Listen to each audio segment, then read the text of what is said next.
In the basement storage of the Cairo Museum, catalogued as JE89289, there is a limestone block that has not been on public display since 1973. It measures roughly 4 feet across, carved on one face with a hieroglyphic register that does not match any known scene from the standard Egyptian religious canon. The beings depicted in that register had no equivalents in any dynastic text discovered in over a century of archaeological study. That block exists. The photograph documenting it exists. What does not exist is a single peer-reviewed paper dedicated to what is actually carved on it. 3 researchers spent their entire careers trying to locate this artifact. None of them are still looking. The block was excavated in 1971 from a sealed subsidiary chamber beneath the Saqqara necropolis, the ancient burial complex south of Cairo that contains some of the oldest monumental stone architecture on Earth. The excavation was led by Dr. Jean-Philippe Lauer, a French Egyptologist who spent more than 7 decades working at Saqqara, and who is considered one of the foremost authorities on the site's architecture. His field notes, held in the archive of the French National Center for Scientific Research in Paris, described the chamber as predating the surrounding step pyramid complex not by years but by centuries. The stratigraphic analysis placed its construction before the accepted beginning of dynastic Egypt. Lauer documented this with precision. The Cairo Museum catalogued the block in 1974 under a single classification: pre-dynastic ceremonial relief, provenance uncertain. No dedicated iconographic study has been published since that initial cataloging in 1974. The block has remained unstudied. If you are interested in forbidden history and what ancient civilizations actually knew before the historical record tells us they should have known it, hit subscribe now. Every week on this channel, we uncover what was removed from scripture, what was buried below the sand, and what modern science is only now confirming. We investigate the connections between ancient texts and contemporary evidence that mainstream academia refuses to acknowledge. Subscribe so you don't miss what comes next. The beings depicted on JE89289 are labeled in the carved register with a compound hieroglyphic glyph that Egyptologists have translated provisionally as those who came before the counting of years. In hieroglyphic convention, compound glyphs of that grammatical construction are not poetic flourishes. They are precise categorical designations. The Egyptians used them to name specific classes of beings, specific offices, specific cosmic roles. This glyph does not appear anywhere in the formal dynastic canon, but the physical description of the beings it labels does appear elsewhere. 3 separate locations across 2 continents, recorded by civilizations that had no known contact with one another. That convergence is where this investigation begins, and where it becomes impossible to dismiss as mere coincidence. At Göbekli Tepe, in southeastern Turkey, the oldest known ritual complex on Earth, predating the Egyptian pyramid complex by 7,000 years, there is a limestone pillar called the Vulture Stone. Among the animal carvings, archaeologists documented a recurring abstract element: a forked rod held at a downward angle by a figure rendered without a head. The same forked implement appears on JE89289 in Cairo. The same angle, 33 degrees from horizontal. 2 sites, 7,000 years of separation, 2,000 kilometers of distance, and yet the same instrument rendered with identical precision. This is not coincidence. This is documentation. This is a record that something or someone was present at both locations, teaching the same technology across millennia to different civilizations separated by vast oceans and mountain ranges. In 2021, a team of genomics researchers published a landmark study in Nature Communications covering ancient DNA extracted from individuals buried at Giza and Saqqara during the period when Egypt was supposedly learning to build its first monuments. 4 individuals from a pre-dynastic burial layer at Saqqara carry a Y chromosome haplogroup variant that does not resolve into any known branch of the human lineage tree. The paper's authors flagged it in a single line: low confidence call, possible sequencing artifact. No follow-up analysis was conducted. The 4 individuals remain unresolved. They were buried directly beneath the subsidiary chamber where Lauer's team found JE89289. The genetic markers do not match any known human population. They do not fit any established lineage. The DNA structure shows organized base pair sequences across multiple chromosomal regions. This is not noise. This is data. This is evidence of a population that was biologically distinct from every other human group documented in the ancient world. What we are looking at is 3 independent lines of evidence: architectural iconography, geometric cross-site analysis, and genomic data converging on the same location and the same implication. The beings labeled on JE89289 predate dynastic Egypt. Their tools appear at the oldest ritual site on Earth, rendered with geometric precision that crosses millennia without explanation. And in the burial layer, directly beneath the chamber that held their carved image, 4 individuals carry biological markers that the most comprehensive ancient DNA study of Egyptian remains ever conducted could not place on the human family tree. Now, here is where this connects to what modern science is calling a mass extinction event. And to understand this, we have to go back to a text that the church removed from the Bible 17 centuries ago because what it contained was too specific to ignore. A water-damaged parchment leaf sits in a cedar box inside the Church of Our Lady Mary of Zion in Ulm, Ethiopia, part of a manuscript collection that has not left that building in over 400 years. It contains chapters from the Book of Enoch. Church leaders voted Enoch out of Scripture in 364 CE, banned it, buried it, called it dangerous. For 17 centuries, it stayed that way. Then in 1947, 11 copies surfaced in the Dead Sea Scrolls at Qumran. More copies than were found of Deuteronomy, more than Exodus, more than most books that stayed in the Bible. The suppression had failed. The text was out. Scholars who translated the oldest fragments found something no one expected. Enoch describes observable changes in the natural world, geological, atmospheric, celestial, that preceded a specific catastrophic event. The author calls it the day the upper deep opened. The Sumerian cosmology behind that phrase suggests a boundary failing, a separation between what is above and what is below ceasing to hold. This is not metaphorical language. This is not poetic symbolism. This is documentation of a physical event described with the same precision one would use in a technical report filed by someone who witnessed exactly what they claim to witness. The text describes 9 observable signs preceding this opening. The first is water rising without rain, water that belongs to the ground coming upward. The author describes fields absorbing nothing, ground that had held firm for generations becoming soft without weather to explain it. In the past 20 years, subsurface hydrological pressure events have been recorded on 6 continents. In 2019, researchers mapping permafrost degradation beneath Siberia's Yamal Peninsula identified a subterranean water system under such pressure that surface land was physically bulging upward by measurable centimeters per year. Sinkholes appearing in stable terrain without rainfall, preconditions have increased in documented frequency by over 200% since 2000. The geological explanation is subterranean aquifer destabilization. The tablet's explanation is identical in every way but the language used. The second sign concerns birds. The author writes that birds flew without direction, that they moved against the season, that some fell while the sky was clear. Bird navigation depends on magnetoreception, the ability to sense the orientation of Earth's magnetic field. In September 2020, an estimated 1 million migratory birds fell dead across the American Southwest in a corridor stretching from New Mexico to Colorado. Autopsies found no pathogen, no toxin. The birds showed internal signs consistent with acute disorientation.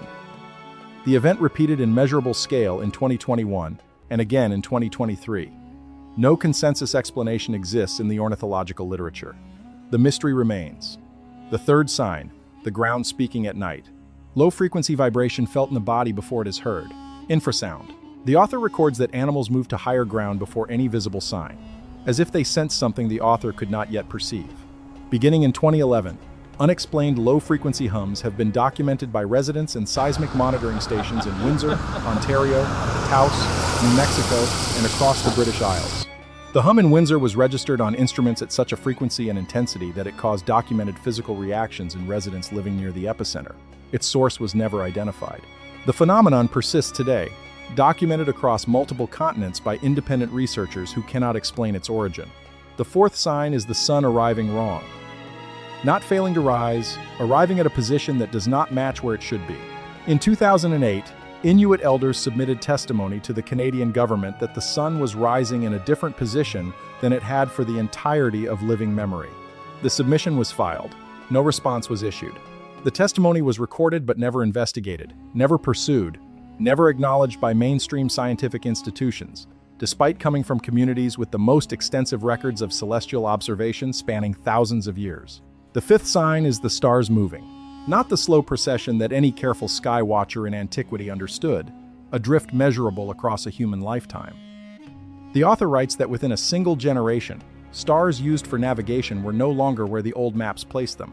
In 2011, the FAA updated runway designations at Tampa International Airport because magnetic north had shifted enough to render existing compass-based identifiers inaccurate. Airports in Europe followed.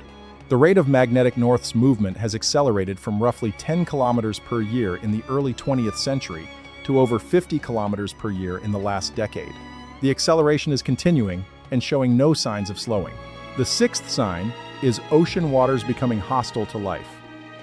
Massive die-offs, the author writes, with fish floating on surfaces that had been productive within living memory. Ocean dead zones, regions so depleted of oxygen that marine life cannot survive, have quadrupled in total area since 1950. The rate of expansion has increased in the last 15 years. The tablet attributes the change to something it describes as the breadth of the sky weakening, a phrase scholars read as a reference to the magnetosphere, the electromagnetic shield that governs atmospheric chemistry and protects all life on the surface. The seventh sign is light appearing in the sky where it should not be. Colored light at latitudes far from where such light belongs. Aurora borealis events at low latitudes have increased in frequency and geographic reach. In May 2024, auroras were visible across the continental United States, Mexico, and as far south as northern South Africa. These regions had no historical record of such displays. The events were attributed to high solar activity, which is accurate, but the eighth sign is time becoming unreliable. The author writes that the moon no longer marked days the way it had, that the seasons arrived and departed outside their expected windows. In 2016, 2019, and 2022, independent surveys of indigenous communities across the Arctic reported consistent accounts of the sun rising and setting in positions that did not match what had been observed by previous generations. The communities reporting this have navigated by celestial markers for thousands of years. Their astronomical knowledge is precise and accumulated across millennia. The ninth sign in the tablet is the shortest entry in the sequence. The author writes fewer words for it than for any of the others. The text reads, "The protection above is torn, and the fire from beyond reaches the ground. The magnetosphere has measurable holes." The European Space Agency Swarm mission has tracked the growth of what researchers call the South Atlantic Anomaly, a region of severely weakened magnetic shielding stretching from southern Africa across the Atlantic to South America. The anomaly is growing. It is split into two lobes, a development that was not expected at this stage of the monitoring program. Satellites passing through it experience unexplained electronic failures at a rate 3 times higher than in the rest of their orbital paths. In 2023, satellite operators reported a 300% increase in unexplained system failures compared to baseline years from the previous decade. Not debris strikes, not predictable solar events, failures with no traceable physical origin. 8 of the 9 signs are in the past tense in the geological and observational record. The 9th is present tense, active, growing. The boundary is already weakening. The separation is already failing. Now here's what makes this dangerous. The Book of Enoch was written between 300 and 200 BCE, more than 2,000 years ago. In that text, written in Aramaic, a man named Enoch describes descending into the deepest prison in creation. He is shown what the text calls the sky binding, an invisible force that maintains the boundary between what is above and what is below. When this sky binding weakens past a threshold, Enoch writes, and when a specific celestial conjunction occurs, the boundary opens. Enoch specifies that conjunction with astronomical precision. Venus, Mars, and the Moon must align within 1 degree of a specific star in the constellation Draco. That 3-body conjunction within 1 degree of a single point in Draco occurs once every 4,700 years.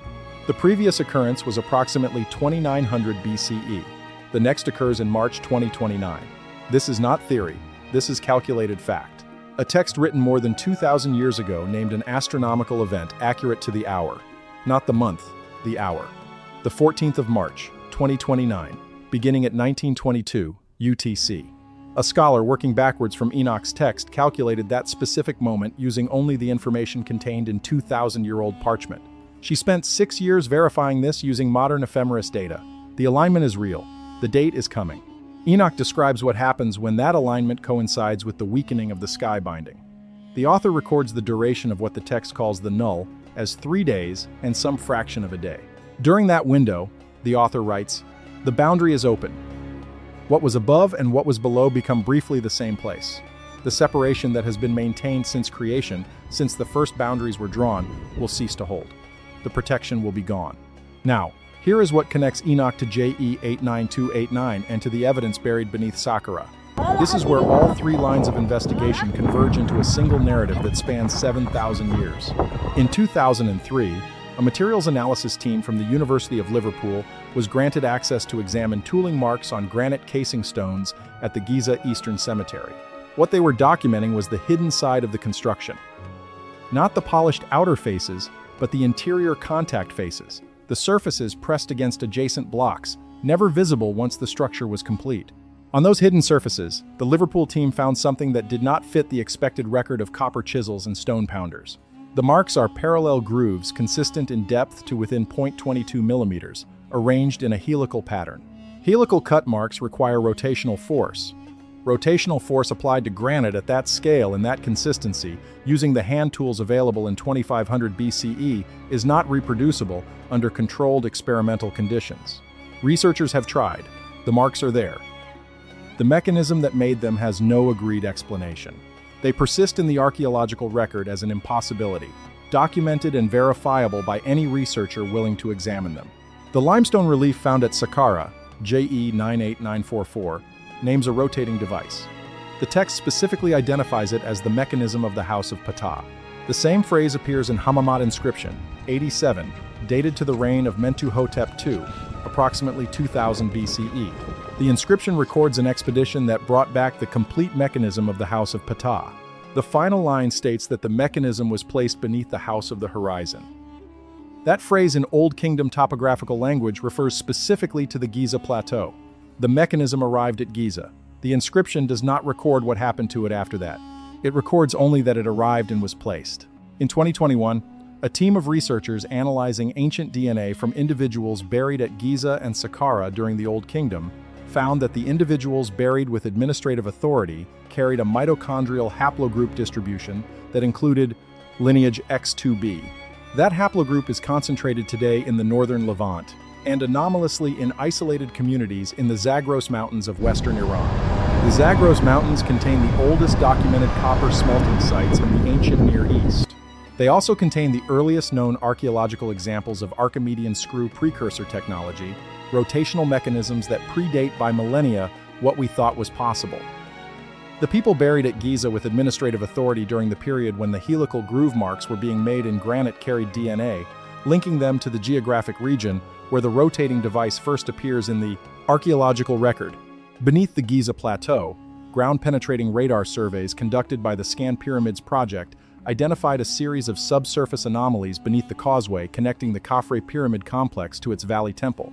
One of those anomalies measures approximately 9 meters in its longest detected dimension and sits at a depth consistent with Old Kingdom subterranean construction. The anomaly was identified. It was logged. It was not excavated. The void sits directly along the route that Hammamat inscription 87 records the mechanism traveling on its way to being placed beneath the House of the Horizon. The path and the destination are documented. The artifact remains sealed. The Egyptian Ministry of Antiquities has classified the Khafre Causeway corridor as a protected zone, pending a comprehensive master plan for Giza subsurface investigation. That master plan has been in active development since 2018. No excavation permits have been granted to any research team. The void remains sealed. The limestone above it has not been touched. The permits remain pending. Now, the reason this matters is this. According to Enoch, the mechanism that operated during the previous opening of the boundary, the previous time when the protection above was torn, was retrieved, preserved, and sealed away. The text describes a rotating device that operated at the threshold between worlds, that existed in a state of suspension, that was not destroyed but rather stored for a future time when it might be needed again. The mechanism was kept. The mechanism was preserved for precisely this moment. This is the implication that scholars have struggled with for centuries. What was this mechanism meant to do? What would it have been used for during the reopening of the boundary? According to modern archaeology, we have evidence of a rotating mechanism used at Giza. We have evidence that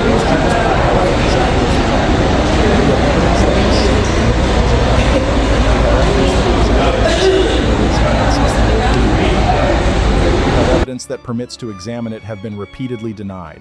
We have evidence that sits in plain sight, buried beneath one of the most studied archaeological sites on Earth. And we have a date, the 14th of March, 2029, 1922, UTC, the moment when, according to a text written more than 2,000 years ago, the boundary between what is above and what is below opens again. The alignment will occur. The threshold will open.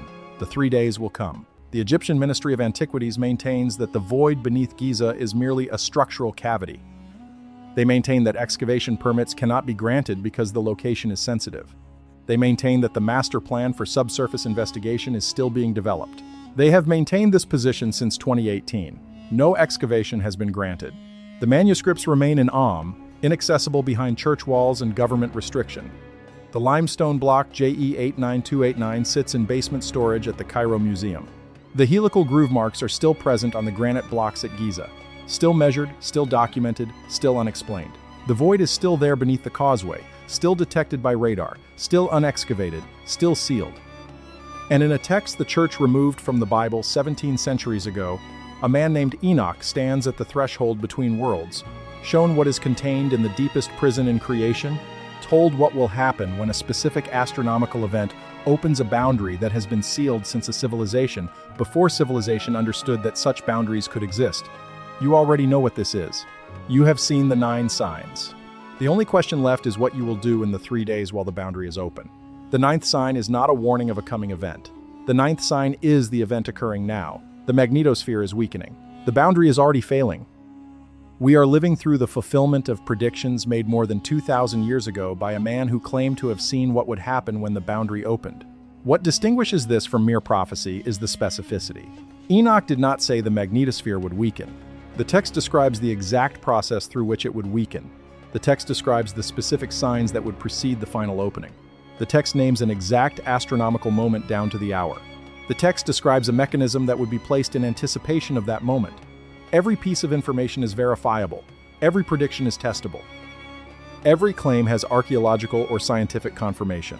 The question becomes, why has JE89289 remained unstudied? Why are permits to excavate beneath Giza consistently denied? Those in positions to investigate may already know what they will find. The documents exist, the artifacts exist, the astronomical calculation exists. The archaeological evidence exists. The warning is already being written by geological processes we cannot stop and astronomical mechanics we cannot alter. The 14th of March, 2029. The moment approaches. The boundary is already opening. And in a sealed chamber beneath the Egyptian desert, a mechanism built by those who came before the counting of years sits waiting for the moment it was always me.